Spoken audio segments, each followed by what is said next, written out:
దేశంలో నక్సలిజాన్ని తొదముట్టించేందుకు కేంద్ర ప్రభుత్వం ఏదైతే డెడ్లైన్ పెట్టుకుందో అది నిన్నటితో ముగిసింది. మార్చి 31, 2026తో. అయితే సరిగ్గా 24 గంటల క్రితం వరకు దేశవ్యాప్తంగా ఈ మావోయిస్టు శిబిరాల్లో ఏం జరిగింది, హోమ్ మినిస్టర్ అమిత్ షా పార్లమెంట్కి ఇచ్చినటువంటి నివేదిక ఏంటి, ఈ మొత్తం మందిలో మిగిలిపోయినటువంటి ఒకే ఒక్క మావోయిస్ట్ గణపతి లొంగిపోతారా లేదా, అసలు ఈ వివరాలన్నీ డీటెయిల్గా ఈ వీడియోలో చూద్దాం. అసలు ఆపరేషన్ కగార్ని ఎందుకు తీసుకొచ్చారు, ఇదేంటేంటి, ఇది ఎందుకు ఇంత అందరికి కూడా తెలిసిపోయేంత పదం అయిపోయిందో తెలియాలంటే మనం 2024 నుంచి ఇప్పటి వరకు టైం పీరియడ్ అబ్జర్వ్ చేయాలి. 2024 నుంచి 21 వరకు అంటే దాదాపు 17 ఏళ్ళు ఈ దండకారణ్యాలు ఎక్కడైతే మావోయిస్టులు ఉంటారో వాళ్ళదే హవా ఉండేది. ఏమైనా దాడులు జరిగినా ఏది జరిగినా సరే పోలీసులు కానీ జవాన్లు కానీ ఎవరొచ్చినా సరే వాళ్ళదే పై చేయేది. కానీ 2021 మార్చి 21న ఒక మేజర్ ఇన్సిడెంట్ జరిగింది. అదేంటంటే బీజాపూర్ జిల్లా తెరం అడవుల్లో సిఆర్పిఎఫ్ బలగాలపై మావోయిస్టులు దాడి చేశారు. ఈ దాడిలో 21 మంది చనిపోయారు. అది చేసిన దాడి ఎవరంటే హిడ్మా అనేటువంటి మావోయిస్ట్ బృందం ఈ దాడిని చేసింది. సో దీన్ని గవర్నమెంట్ చాలా సీరియస్గా తీసుకుంది.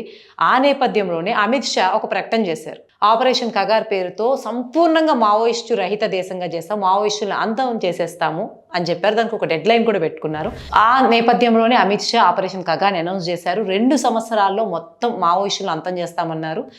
అయితే ఈ ఆపరేషన్ కగార్ని ఎంత సీరియస్గా తీసుకుంది ప్రభుత్వం, ఎంతమంది చనిపోయారు, ఏం జరిగిందన్న వివరాల్లోకి వెళ్తే ఈ 2 ఏళ్ల క్రితం ఈ ఆపరేషన్ కగార్ని స్టార్ట్ చేసినప్పుడు ఈ 2 ఏళ్ళలో జరిగిన డెవలప్మెంట్ చూస్తే ఎన్కౌంటర్స్ 225 ఎన్కౌంటర్స్ దాదాపు చేశారు. దీంట్లో లొంగిపోయిన వాళ్ళు 2550, చాలా పెద్ద సంఖ్య.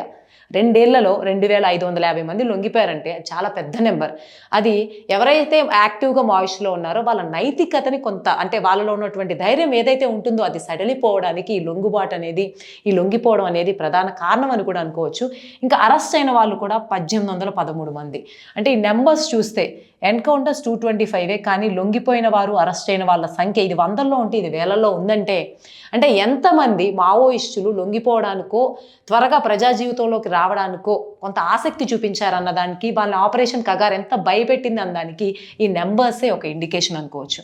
తర్వాత నిన్న మార్చి 31, 2026 రోజున అమిత్ షా చేసినటువంటి పార్లమెంట్ ప్రకటన మనం గమనిస్తే ఆయన క్లియర్గా చెప్పారు, మొత్తం ఈ మావోయిస్టుల్లో కేంద్ర కమిటీ పాలిట్ బ్యూరో సభ్యులు మొత్తం ఉంది. అంటే టాప్ లెవెల్ క్యాడర్ చూసుకుంటే 21 మంది ఉన్నారు.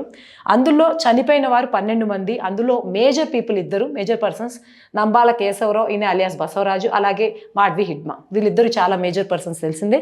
అలాగే లొంగిపోయిన వారు 7. దీంట్లో మన దగ్గర నుంచి చూసుకుంటే అక్టోబర్లో మల్లోజుల వేణుగోపాల్, అలాగే ఫిబ్రవరిలో దేవ్జీ, వీళ్ళు పాపులర్ పర్సన్స్ లొంగిపోయిన వాళ్ళు. ఇకపోతే అరెస్ట్ అయిన వాళ్ళు 1. అంటే మొత్తం 21లో 12, 7, 1 20 మంది లొంగిపోవడమో, హతమవడమో, అరెస్ట్ అవడమో జరిగింది. ఇంకా ఒకే ఒక్కరు మిగిలారు. ఆ ఒక్కరి గురించి అమిత్ షా ప్రత్యేకంగా ప్రస్తావించారు. తనే ఎవరో కాదు, ముప్పాల లక్ష్మణరావు అలియాస్ గణపతి, తెలంగాణకి చెందినవాడు. ప్రస్తుతం 77 ఏళ్ల వయసులో ఆరోగ్య సమస్యలతో ఉన్నప్పటికీ కూడా ఆయన ఇప్పటికీ లొంగిపోతున్నానటువంటి ప్రకటన అయితే రాలేదు, గడువు ముగిసినప్పటికీ. అయితే రాష్ట్రాల వారీగా ఈ మావోయిస్టులు లొంగిపోయారా, అందరూ లొంగిపోయారా లేదా, ఏ స్టేట్మెంట్స్ వచ్చాయి క్లియరెన్స్, ఎందుకంటే ఈ 2 ఇయర్స్లో ఒక క్లియర్ స్టేట్మెంట్ పోలీస్ డిపార్ట్మెంట్ చేయాలి ఎంతమంది లొంగిపోయారు కాబట్టి. ఆ స్టేట్మెంట్స్ వైజ్ కనుక మనం చూస్తే ఫస్ట్ ఒడిస్సాలో అయితే డీజీపీ స్టేట్మెంట్ చేశారు. ఒడిస్సా కూడా ఇక మావోయిస్టు రహిత ప్రాంతమే, అందరూ లొంగిపోయారన్న స్టేట్మెంట్ అక్కడ డీజీపీ నుంచి వచ్చింది. ఇక మహారాష్ట్ర, ఛత్తీస్గఢ్ ప్రాంతాలకు వస్తే మహారాష్ట్రలో గడ్చిరోలి, అలాగే ఛత్తీస్గఢ్ బస్తర్ ప్రాంతాల్లో ఈ 24 గంటల్లోనే భారీగా ఎంతోమంది మావోయిస్టులు సరెండర్ అయ్యారు. ఇంకా చెప్పాలంటే నెంబర్ వైజ్ చెప్పాలంటే 35 మంది క్యాడర్ లొంగిపోయారు. అంటే జస్ట్ ఈ 24 అవర్స్ లాస్ట్ డే ముందు జరిగిన డెవలప్మెంట్ ఇది. తర్వాత ఇక ఏపీ వస్తే ఏపీ డీజీపీ హరీష్ కుమార్ వచ్చేసి ఆంధ్రప్రదేశ్ను కూడా మావోయిస్టు రహిత రాష్ట్రంగా అనౌన్స్ చేశారు. అంటే అందరూ లొంగిపోయారు అని. అందులోనూ ఏపీలో ఉన్నటువంటి the most popular and last leader Chelluri Narayana Rao కూడా లొంగిపోయారు. ఇక తెలంగాణ విషయానికి వస్తే మార్చి 7న ముఖ్యమంత్రి రేవంత్ రెడ్డి ముందు 130 మంది మావోయిస్టులు లొంగిపోయారు. చాలా మేజర్ డెవలప్మెంట్. తర్వాత ఇంకా మిగిలిపోయిన ఒకే ఒక్క వ్యక్తి గణపతి ఇప్పుడు 77 ఏళ్ల వయసులో ఉన్నాడు. అతని కుటుంబం కూడా ఎవరైతే అతని బంధువులు ఉన్నారో అతను లొంగిపోతే మంచిది అన్నట్టే సూచిస్తున్నారు. అతనికి ఉన్న ఆరోగ్య సమస్యల రీత్యా కావచ్చు, అతనికి వైద్యం అందిస్తామని, అతని మీద 150కి పైగా కేసులు కొట్టేస్తామని, అతని ప్రజా జీవనంలో ఆహ్వానిస్తామని చెప్తున్నారు. బట్ ఎంత తొందరగా గణపతి ఆ నిర్ణయం తీసుకుంటారా, అజ్ఞాతంలోనే ఉంటారా లేకపోతే అలాగే కొనసాగుతారా అన్న దాని మీద ఒక స్పష్టత లేదు. ఇది ఓవరాల్గా నిన్న చేసినటువంటి అనౌన్స్మెంట్ కావచ్చు, మొత్తం జరిగిన డెవలప్మెంట్స్ కావచ్చు. అయితే ఎంతో బలంగా మొదలైనటువంటి నక్సలిజం ఎందుకు ఈ 2 ఏళ్ల పీరియడ్లోనే ఎప్పుడైతే ప్రభుత్వం బలంగా నక్సలిజాన్ని అంతం చేయాలనుకున్నప్పుడు అంతమయ్యేంత బలహీనంగా ఎందుకు ఉంది, దీని కారణాలు ఏంటని గమనిస్తే మొదటి కారణం టెక్నాలజీ. గతంలో ఎప్పుడైతే నక్సలైట్ మూవ్మెంట్ స్టార్ట్ అయిందో నక్సల్బరీలో, ఆ టైంకి ఇంత టెక్నాలజీ, ఇంత గవర్నమెంట్ ఇంత ఫోకస్డ్గా దాన్ని ఒక పెద్ద సీరియస్ సమస్య, దీన్ని అంతం చేయాలి అన్నంత సీరియస్గా తీసుకోలేదు.